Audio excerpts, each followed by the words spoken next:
Hey everybody, it's me, Greg, and guess what? I am up for Most Entertaining Online Personality at the South by Southwest Gaming Awards, and it would mean the world to me if you went and voted for me. Of course, every time we win one of these things, it's a win for Kinda Funny, and it's a win for you because we get to go there and be like, hey, people who've never heard of us, guess what?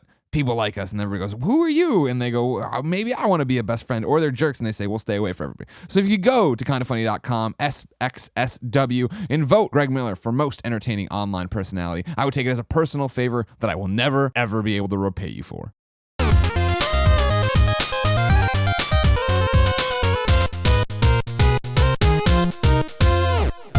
Final topic of the day, as always, brought to you by the Kinda Funny forums. Go to kindafunny.com/gamescast topic to leave your topic for us to read in the show, just like Boiled Frog did.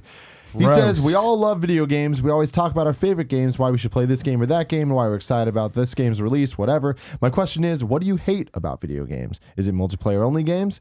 Games without multiplayer? Open world games? Linear games? Bad graphics? Great graphics? Bad gameplay? Great gameplay? I hate great gameplay. No story, bad story. Sloppy, I want to clip through the floor.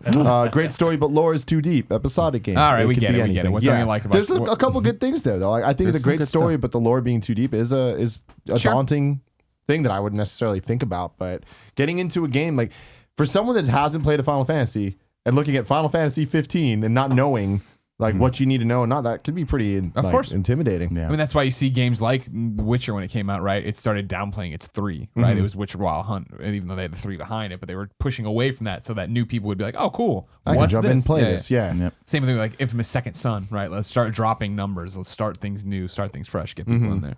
Tutorials, man. You hate tutorials? Oh, like I really do. I hate, it's less so the tutorial. Like I can deal with it. I understand. Like that's just how games need to be these days. It needs to have that like introduction thing that you just keep hitting A or X to skip through. But I hate it when it's tutorial sections. Twilight Princess and Kingdom Hearts 2. My God, why are the first 3 to 5 hours of these games like, here's how you play this game, and here's this whole section that's totally different than the rest of it. It's like, stop. Like, I get it. I want to just get going, you know? I'm trying to run through. I installed a whole bunch of stuff on my PS4 recently. Was playing one of them recently. They had a really bad tutorial section where it was one of those things where it's like, if you would just let me go and play the game, I'd figure it all on my own. But it was like one of those like, hold up. Now you're gonna be times you have to hold R1 and hit. They're like, what the fuck? Just let me go. You know what I mean? I'll be fine. But like, it was like making you go every time and try it, and then go to the next part and try it, and then go to the next part. Yeah, the games that have tutorials that you don't even know you're playing the tutorial are the best, or the most clever. And back in the day, talking about Mario Stage 1 and all those kinds of things, the idea of that game telling you exactly how to play, and not that game's complicated compared to games today. It's not. No, I think that emphasis to me. I was talking about this on our Reddit AMA that we did. Where someone asked me, like, is resolution or frame rate more important? And I'm like, well, frame rate's probably way more important because it actually is gameplay related. But some of the gaming community's overemphasis on technical specs is infuriating to me. If a game's running at 30 frames a second, it's garbage. If it's running in 900p or 720, it's garbage. It's like, who gives a shit? Like, is the game good? Is the game fun? You know? I still say River Raid is like one of my favorite games of all time on Atari 2600. That game is like one of the most basic things ever, but it's fun. Who cares what it looks like? It's I could make that fucking game probably now if you just gave me like a little bit of a tutorial on how to code and stuff like that. It's not complicated. It's just fun. There's nothing wrong with that. It doesn't mean that like things don't have to look like Witcher 3 Wild Hunt to be fun. In fact, Witcher 3 Wild Hunt is fun, but it's also in my mind way too dense and way too big. You know, like, and so like I think that we look at things as like technical specs, scope, gameplay length, all these kinds of things, and I'm like, no, this doesn't make a game good. Just because you can play it for 50 hours doesn't mean you want to play it for 50 hours or mean you should play it for 50 hours. Is a tighter 2-hour experience like Journey more resonant than the 50 hours it takes to get to the good part of Final Fantasy 13? You know, so I think that like we as a gaming community rely generally on these weird things. It's not to say, it's like we were talking about, well, I don't know, maybe it was on the show last week, like what about PlayStation 4 makes a game better other than its technical specs? Nothing. There's nothing that PlayStation 4 is doing that PlayStation 3 couldn't do in terms of like games. You know, it's just like we have to just slow our roll a little bit and realize like maybe like let's just look at games at a more mechanical standpoint, a more storytelling or procedural standpoint in terms of like what we're getting out of them, as opposed to like just pushing the specs and pushing the technical limits of these machines as if that makes games better. Inherently, it doesn't. I hate unskippable cutscenes. Oh. Why would you want to skip the cutscenes? Because if it's before a boss I fight know. and I freaking die 3 For times. me, it's when what drives me crazy with unskippable cutscenes is when it crashes or something happens or there's no save point on the other side and you come back and you have to sit through. Well, the that's what I'm same thing. saying. Like when you lose the boss fight, you have to keep going Yeah. back. And in Kingdom Hearts, like freaking Riku, the third fight with him, you had to freaking. It was so hard. And then I kept dying. It's like a 5-minute cutscene before, and it's like that's so annoying. Another thing about cutscenes is I hate when games don't have a subtitle option. I like having subtitles because I like knowing exactly what people are saying. Yeah. And it's so stupid to me when it's just not an option. Yeah. Also, games that don't let you button map are annoying. Not that I remap buttons often, but there are times when you want to, and like I just don't understand this orthodoxy towards like this is the way you play it. Yeah. It's like, well, why can't I play it the Why? way I want to play it? It's a similar mantra to like being able to skip cutscenes. It's like, well, why'd you want to skip them? Well, it's like none of your fucking business. I'm playing the game. You know what I mean? Right. So like, It's my game now. I'm big on unskippables as a huge thing, but long loading times. But I guess you can't do anything about that. But I really don't feel that in 2016 that should be an issue, and it is way too much for me. Trying to play WWE 2K16, and it's like, do you want to change your guys' eyebrows? Yeah, I know, right? Now loading 5 minutes. So. Yeah, those are the worst. The loads that are like not something that's buried on the other side of a load screen, even. But yeah, for WWE, Like a simple, that happens all the time. creation thing. It's just like, oh boy. Yeah. I like, I don't know. I was just thinking of something when you were talking. Oh, just like the forcing multiplayer. I'm not a big fan of that. I remember Titanfall when that came out and how I was really excited about it. And, I don't have a whole lot of friends or that I want to play with sometimes. I just want to play by myself once in a while. And, I think having to play with someone is a little bit annoying, So, yeah, that's a big one for me. Maya Luke says, hey guys, I'm a new user in the Kind of Funny forums because my friends and girlfriend told me you guys have a forum and a question thread, so I made an account just to join the community and support your Patreon page. thank you. Thank you very much. So my question is, do you believe Atlas might push back Persona 5 this year because of Final Fantasy 15? No. Yeah, no. definitely Atlas not. ain't scared. They If ain't anybody, scared. it seemed like Square was They scared have when they nothing put to be out that scared survey or whatever. Yeah.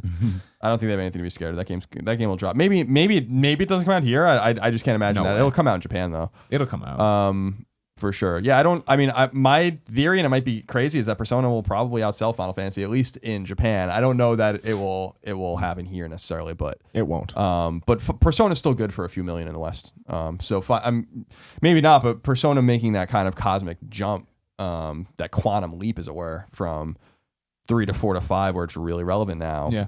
Because Persona was floating around localized in North American PS1s back in the day. No one gave a fuck about that game. So it's like it's interesting seeing how far that's come. I think that game's good for many sales, regardless of when it comes out. Final Fantasy and it are like the inverse of each other's situations, right? Where I think Persona is like, everyone's like, that's going to be amazing. Don't worry about it. And Final Fantasy has so much to prove. Yeah.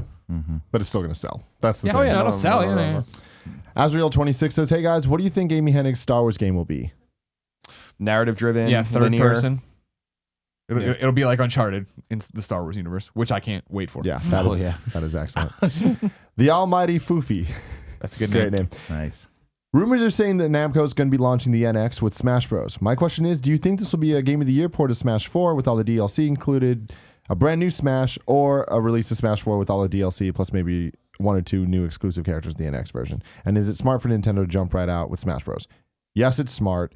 I think it will be a Game of the Year thing. Do you think they toss in a bonus character or two? I think that they will. Yeah. I think that they have to.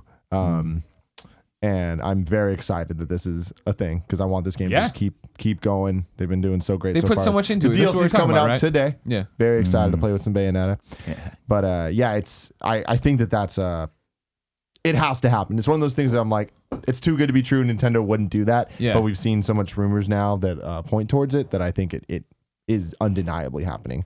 I don't think they'll call it the Game of the Year edition, but I do think it'll be like The NX. It'll be it'll Smash be Brothers Smash NX. Bros. NX. Yeah, Yeah, but it is just the Wii U game. Do you think this will rectify the situation and put dry bones in it?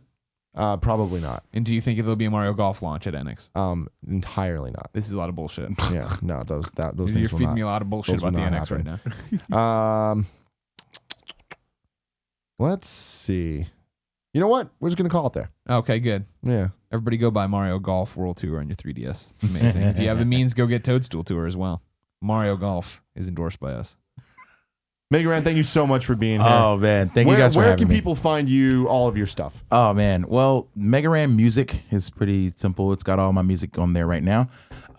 Actually, right now I'm running a really awesome bundle with Groupies, which is like my entire discography for like $1. So if you go to like groupies.com with 2 E's, no I in it, /mega. And there's the Team Mega bundle with proceeds going to the American Heart Association. With, if you pay $1, you get like 4 albums. You pay 3, you get like 6 albums. I don't know, something like that. But it's a really good deal. It just started today.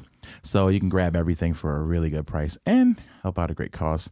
You can find me on Twitter at Megaran. It looks like Meg Ryan, but it's not. And yeah, Megaran.com is my home site. And we just launched a label, which is at randombeats.io. So yeah, there you go. There you go. And Thank he's you on guys. Patreon. Thank you. Yeah, what's your Patreon? And I'm on Patreon, Patreon/Bits and Rhymes, or just bitsandrhymes.com. Myself and K Murdoch, we do video game inspired tracks every month just for you. We just released one today, which is Sonic the Hedgehog. We were just talking about that. Sonic 1 Starlight Zone track. So go on there and grab that. I really liked your Game of the Year one, or your year wrap up, I should say. Thank you. I appreciate it. I support And it. definitely check out Black Materia. Yeah. Amazing album. Thank you guys. Thank Until you. next time. Thanks for having me. Peace.